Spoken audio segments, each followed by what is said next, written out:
이것은 하나님의 말씀입니다. 우리 요한복음 16장에서부터는 흔히 얘기하는 다락방 강화가 절정에 이르는 부분입니다. 우리가 13장에서는 예수님께서 제자들의 발을 씻어 주셨고, 그 다음에 유다가 어두움으로 나아가게 되었습니다. 그리고 예수님께서 제자들에게 새 계명을 주시는 것을 보게 됩니다. 그리고 14장에서 16장은 십자가를 지시는 그것을 몇 시간 앞두고 예수님께서 마지막으로 제자들에게 고별 설교를 하고 계시는 시간입니다. 그런데 예수님께서는 특별히 그 제자들에게 가장 두렵고 고통스러운 순간이지만 단순한 위로에 그치지 않으시고 예수님은 끝까지 제자들을 가르치시고 준비시키신 것을 보게 됩니다. 당시에 그 유대교에서 출교를 당한다라는 것은 그냥 단순히 교회에서 쫓겨나거나 그냥 신앙생활하지 않는다, 이런 문제가 아니었습니다. 완전하게 사회적으로 경제적으로 그는 잘려 나가는 거예요. 직장을 잃고 가족에게 버림을 받고 또 공동체에 완전히 속하지 못하므로 그는 그 사회에서 살아갈 수 없는 존재가 되는 것이었습니다. 더 나아가서는 그 시대에 예수님의 제자들이 많은 환난과 고통을 당하는데 그 환난과 고통을 주는 사람들이 누구냐? 바로 하나님을 믿는 사람들이었습니다. 그런데 그들은 그러한 일들을 행하면서 오히려 그것을 하나님을 기쁘시게 하는 거룩한 제사라고 생각을 했다라는 것입니다. 그러니까 우리가 이게 종교적으로 어떤 신앙이 우리가 잘못된 방향으로 가게 되면 그것이 얼마나 무서운지, 또 그리고 우리의 이런 영적인 소경의 모습이 얼마나 큰 위험이 있는지를 보여주게 되는데요. 우리가 예전에 복음을 전한다라는 미명하에 많은 서강의 열강의 제국들이 식민지를 침략할 때 이랬고, 또 우리가 잘 아는 미국의 노예 제도도 그랬고, 또 중세 시대에는 종교 심판을 자행할 때도 그러한 일들이 있었습니다. 그런데 오늘 좀 의아한 것이 있단 말이에요. 이처럼 이렇게 어려운 상황이 올 것이라고 예수님이 제자들에게 이야기해 주시는 거거든요. 그런데 예수님이 뭘 하시냐고 하면 내가 떠날 거다. 너희들에게 이렇게 어렵고 또 환난이 올 것인데 나는 떠날 거다. 여러분, 그러면 오히려 이런 상황이라면 예수님이 떠나지 않아야 되는 거 아닙니까? 오히려 제자들 옆에서 제자들을 지켜주셔야 되는 것 아니냐라는 것이죠. 그런데 왜 예수님은 이 떠나심에 대해서 미리 알려주고 계시는가가 더 중요하더라는 거예요. 1절에 보면 실족치 않게 하는다고 되어 있습니다. 여러분, 실족이라는 것은 넘어지게 하는 걸림돌을 이야기하거든요. 그러면 왜 예수님은 제자들에게 미리 알려줘서 실족치 않게 하시겠는가? 중요한 것은 예수님이 미리 알려주셨다라는 것이 중요하다라는 사실입니다. 그 이야기는 무슨 얘기냐면요, 우리가 어떤 어려움을 당하거나 예상치 못한 일들을 경험했을 때 우리가 두려워하고 당황하는 것은 뭐냐면 알지 못했기 때문에. 그런데 오늘 예수님께서는 미리 알려주심을 통해서 무엇을 얘기를 하시는 거냐면 나의 삶, 나의 미래를 예수님께서 주관하고 계시고 알고 계시다라는 얘기예요. 그러니까 우리에게 아무리 큰 환난과 고통이 우리에게 온다라는 것을 우리가 안다 할지라도 그것이 예수님을 통해서 알게 된다면, 말씀을 통해서 알게 된다면 결국에는 무슨 얘기냐? 하나님께서 여전히 나를 사랑하시고 나의 삶을 책임지시고 주관하시고 계시더라.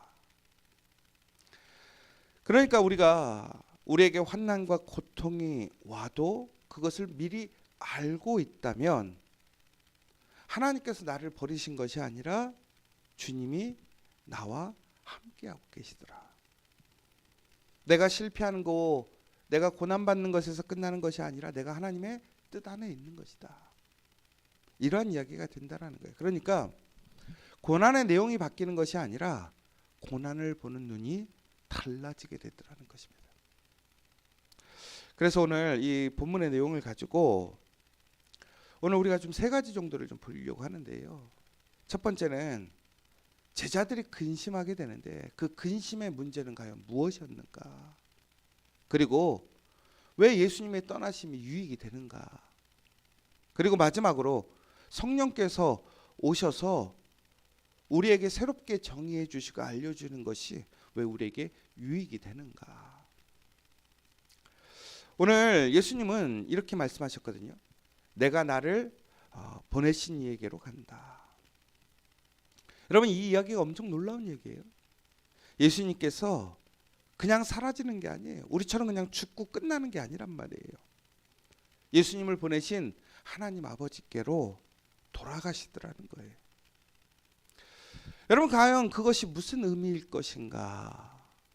제자들에겐 그것이 더 중요한 의미였습니다. 그런데 제자들은요, 그것을 묻지 않습니다. 왜 안 물어봤는 줄 아세요?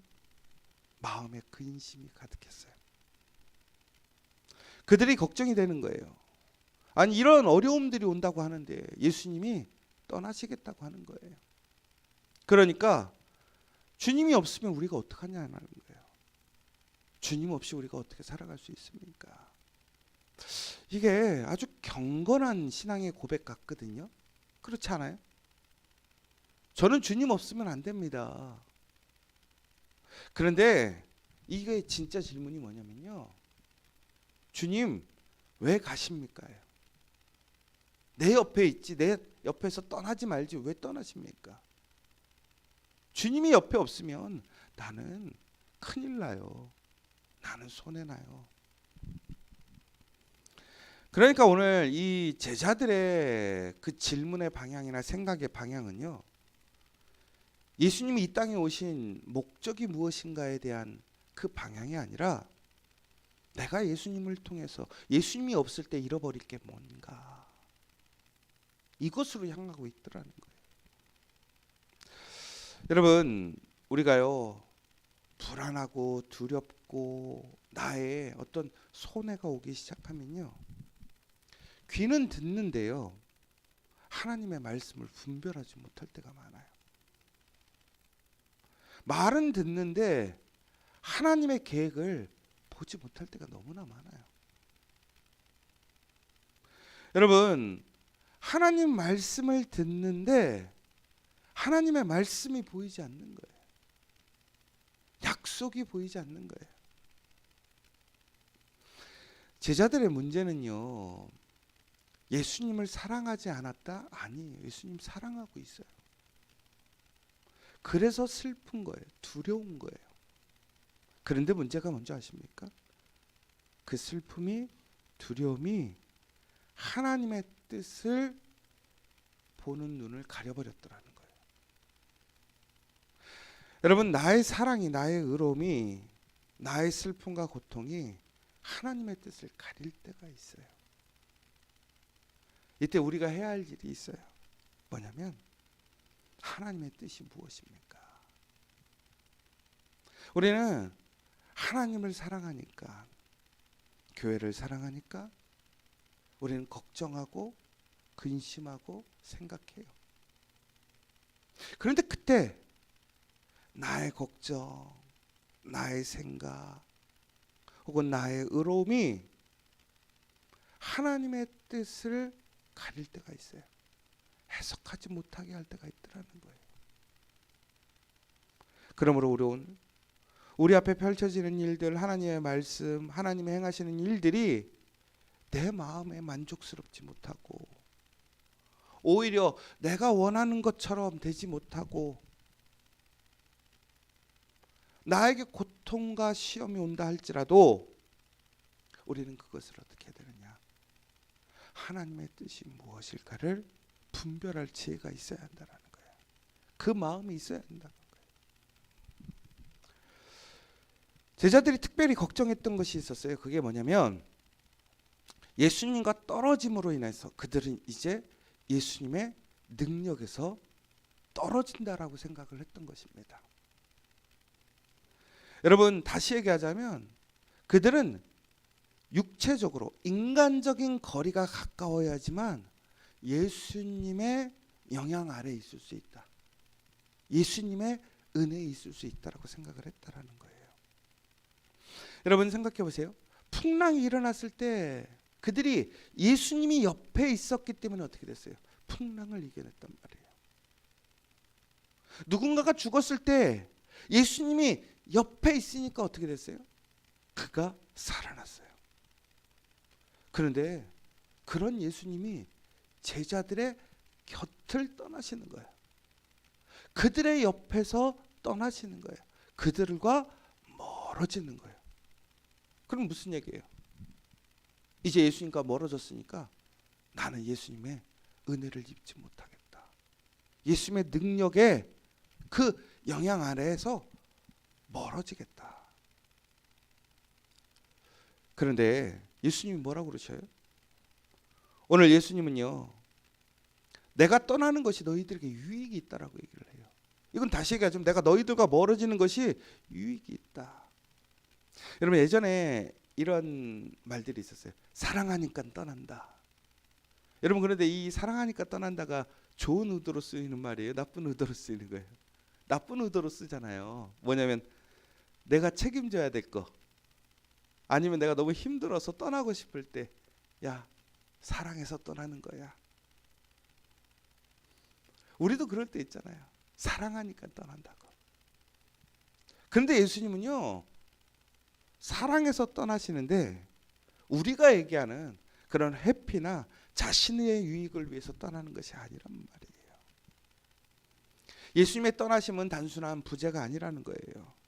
오히려 성령을 통한 더 깊은 임재와 은혜가 주어지는 역사가 있더라는 거예요. 무슨 얘기냐면 이제 예수님이 떠나심으로 누가 오시게 되느냐? 성령이 오시더라는 거예요. 근데 놀랍게도 성령이 오시면 성령은 예수님과 같이 인간의 몸으로 오셨던 예수님과 같이 우리의 옆에 있을 때만 우리가 그 은혜 안에 있는 것이 아니라 그 성령은 나의 안에 계심으로, 어디에나 계심으로 우리는 예수님과 함께하게 되었더라는 거예요. 지금까지 예수님은 우리의 인간적인 물리적인 거리, 범위에서만 그의 능력과 그의 역사를 보여주셨어요. 그런데 이제 예수님이 다시 하나님께로 가심으로 인하여 성령님이 오셔서 성령께서는 언제나 어디서나 나와 함께 하시고 이제는 영원히 나와 함께 하시게 되더라는 거예요. 그러니까요 여러분, 이제 예수님이 떠나시고 성령이 오심으로 우리는 더 작아지고 우리는 더 제한적으로 바뀌는 것이 아니라 오히려 우리는 하나님의 더 큰, 더 넓은, 어디서나 하나님의 놀라운 능력을 행하고 경험할 수 있는 사람이 되었더라는 것입니다. 그러니까 신앙이 성숙한다라는 것은요, 그저 거리가 가깝거나 눈으로 확인되는 동행에만 의존하지 않는 거라는 거예요. 결국은 우리가 신앙이 성장하고 완전한 믿음이 있다라는 것은 무엇입니까? 그 주님의 약속이, 하나님의 약속이 내 안에 있다라는 거예요. 그리고 그 약속은 나를 떠나지 않는다라는 거예요. 바로 그것을 믿는 것이 복된 믿음이라는 것입니다. 여러분, 그 성령께서 오셔서 단순히 그러면 나와 동행하시고 나와 함께 하심으로 내가 이제 외로워지지 않을 거야, 이 정도만이 아니라는 거예요. 예수님이 떠나가시고 성령이 오셨어요. 그래서 이제 언제나 나와 동행하셔요. 어디에서나 동행하셔요. 내가 가는 곳에 성령이 함께 하시는 거예요. 그전에는 주님이 계시는 곳에 내가 가야 했어요. 그러나 성령이 내 안에 계시면 내가 가는 곳마다, 내가 있는 곳마다 어떻게 되는 거예요? 주님이 나와 함께 하시는 역사가 있는 거예요. 그러니까 믿음의 성도가 있는 그 자리가 놀라운 하나님의 역사의 자리, 교회가 된다라는 놀라운 역사예요. 여러분, 오늘 여러분들이 거하시는 그 자리가 놀라운 주님이 함께 하시는 자리임을 기억하시기 바랍니다. 그런데 성령이 오시면 어떻게 되느냐? 우리에게 알려주시더라는 거예요. 죄에 대해서. 우리는 죄를 단순히 도덕적인 것으로, 말씀을 안 지키는 것을 죄라고 생각해요. 그런데 오늘 무엇이라고 얘기합니까? 죄라는 것은 하나님의 아들을 거부하는 것이 죄라는 거예요. 여러분, 왜 그렇습니까?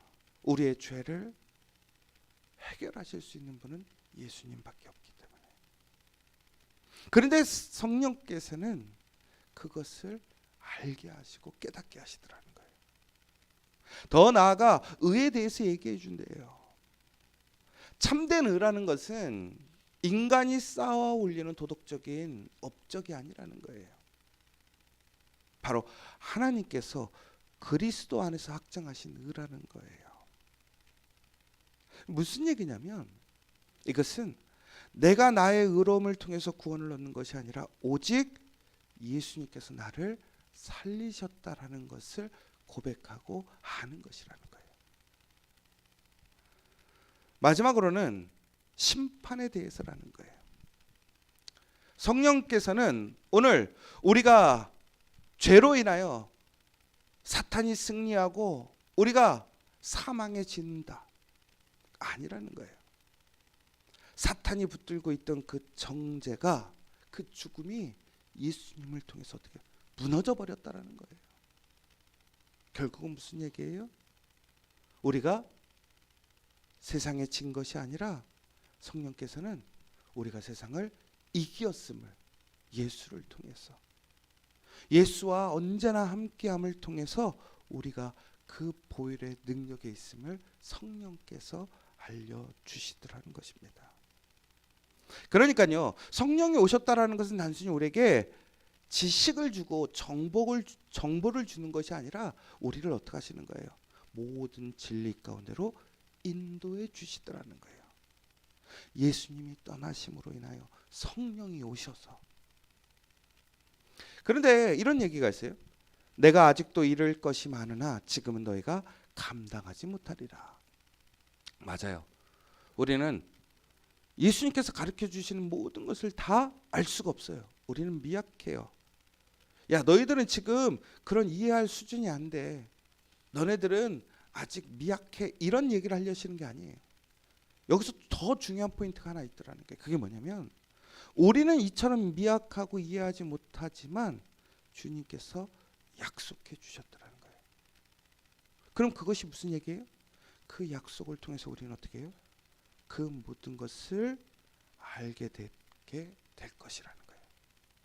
그러니까 여러분, 중요한 것은 하나님이 약속해 주시면 내가 지금은 이해할 수 없고 깨닫지 못하고 경험하지 못할지라도 반드시 그것이 이해되어지고 그것이 깨닫게 되어지고 그것이 내 안에 성취되더라는 거예요. 오늘 진리의 성령께서 우리를 그곳으로 인도해 주실 거라는 거예요.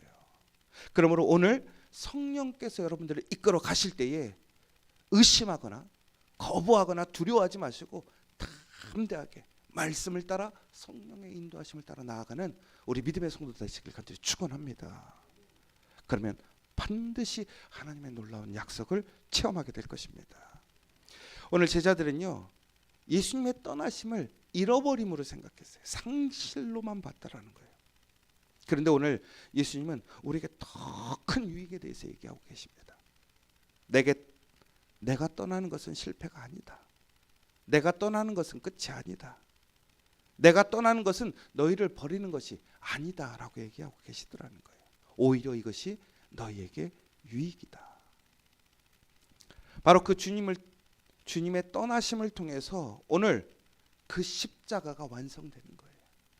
부활이 드러나고 승천이 완성되고 성령이 보내지어지고 죄와 의와 심판의 기준이 새롭게 해석되어지는 거예요. 그래서 제자들은 더 깊은 진리와 더 가까운 하나님의 임재 안으로 들어가게 되었다라는 거예요. 여러분, 우리가 어느 가끔씩 하나님이 멀게 느껴질 때가 있어요. 하나님이 보이지 않고 답답할 때가 있어요. 그런데 오늘 무엇이라고 얘기하냐면요, 네가 느끼는 그 감정에 의지하지 말라라는 거예요. 눈에 보이는 것에 의지하지 말라라는 거예요. 내가 떠난 것처럼 보이고 내가 보이지 않아도 내 안에 계신 성령을 의지하고 그 약속을 믿으라는 거예요. 나는 너와 더 가까이 있다라는 거예요. 오늘 그 예수님이 우리와 함께 하심을 믿는 저 여러분 되시기를 간절히 축원합니다. 오늘 이 시간 우리 함께 기도했으면 좋겠습니다. 첫 번째로, 나의 근심과 두려움이 마음에 가득 차서 하나님의 뜻을 못 보게 하지 말아달라고. 오늘 내가 그 가운데서도 온전한 하나님의 뜻을 볼 수 있는 믿음을 달라고 이 시간 기도했으면 좋겠습니다. 보이는 임재보다 더 깊은 성령의 임재하심이 있음을 믿으시기 바랍니다. 주님이 멀어지신 것이 아니라 오히려 내 안에 나와 함께, 내가 가는 곳마다 함께 하심을 믿는 오늘 하루가 되게 해달라고. 무엇보다 성령께서 뒤집으시는 기준으로 세상을 다시 보게 해달라고. 바로 그 관점이 열리게 될 때 우리는 세상 속에서 흔들리지 않습니다. 왜? 약속은 변함없기 때문에. 그리고 그 약속 안에서 우리는 해석하는 사람이 되어야 됩니다. 그러면 오늘 반드시 우리는 주님 안에서 오늘도 승리할 것이고, 거친 풍랑 가운데서도 잔잔케 될 것이고, 죽음을 이기는 놀라운 역사가 일어날 줄 믿습니다. 오늘 우리의 가정, 우리의 자녀들, 우리의 일터, 무엇보다 우리 성산교회가 흔들리지 않고 세상의 기준에 속하지 않고 그저 세상의 유익을 쫓아가는 것이 아니라 성령 안에서 담대히 살아가는 그런 복된 성도, 정말 하나님의 거룩한 교회, 믿음의 성도들 될 수 있도록 이 시간 기도해 주시면 좋겠습니다. 오늘 이 시간 주기도문으로 마치고 기도함으로 나아가겠습니다. 하늘에 계신 우리 아버지, 아버지의 이름을 거룩하게 하시며 아버지의 나라가 오게 하시며 아버지의 뜻이 하늘에서와 같이 땅에서 또 이루어지게 하소서. 오늘 우리에게 일용할 양식을 주시고 우리가 우리에게 잘못한 사람을 용서해 준 것 같이 우리 죄를 용서하여 주시고 우리를 시험에 빠지지 않게 하시고 악에서 구하소서. 나라와 권능과 영광이 영원히 아버지의 것입니다. 아멘.